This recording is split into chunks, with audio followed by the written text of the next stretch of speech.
The Guardian, 15th of November 2022, China is watching predatory El Salvador's economy as it prepares to experience a crypto plunge. China is a greedy investor considering snatching assets from El Salvador at low prices to take advantage of that country's precarious financial state.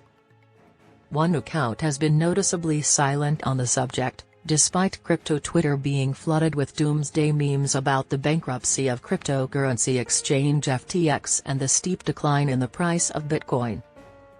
Nayib Bukele, the president of El Salvador, legalized Bitcoin a year ago, but unlike past crashes, he did not advise his supporters to buy the dip. One-seater's favorite laser eyes, the trader's famous laser eyes, are no longer there. He announced that the nation would sign a free trade pact with China the day that FTX declared insolvency. His vice president, Félix Ulloa, claimed that China had offered to purchase the nation's $21 billion in foreign debt as a condition of the agreement, assuring that China now controls the nation.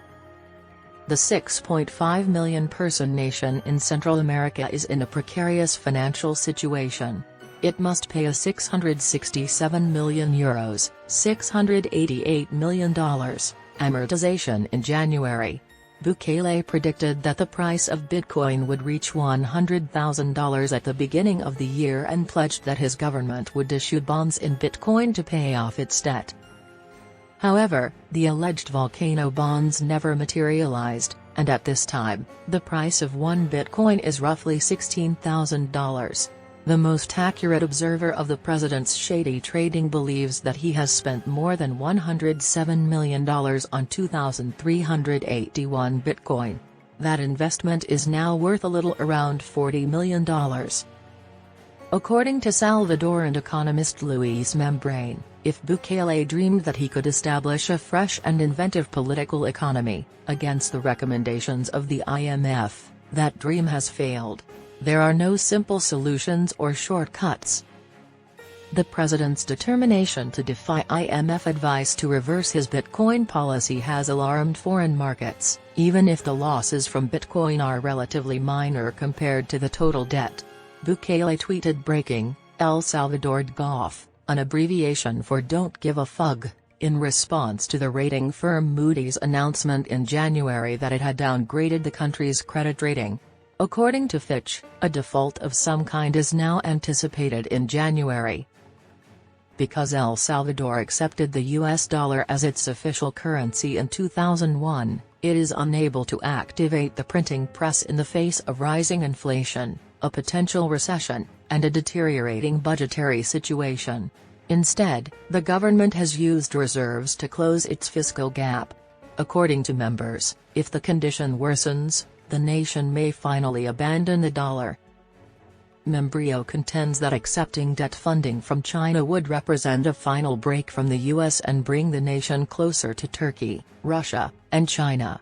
El Salvador's foreign policy would be realigned entirely, he declared. Evan Ellis, a senior associate at the Center for Strategic and International Studies in Washington, D.C., claims that the cost of the financing would be high. He contended that China is a payday lender and profits handsomely from these transactions.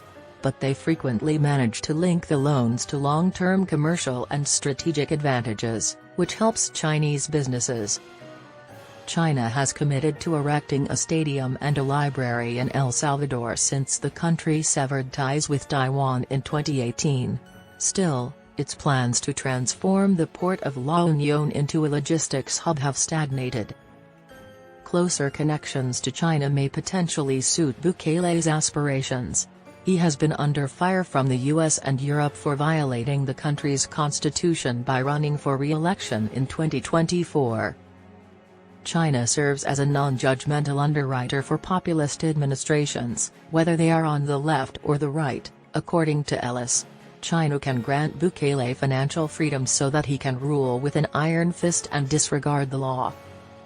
Based on strict enforcement of law and order and frequent attacks on the previous political class, Bukele maintains his position as the most popular president in Latin America, with a popularity rating of almost 90%.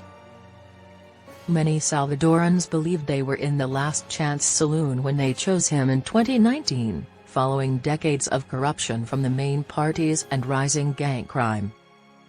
However, Bukele does not know when to hold or fold them as a Bitcoin gambler.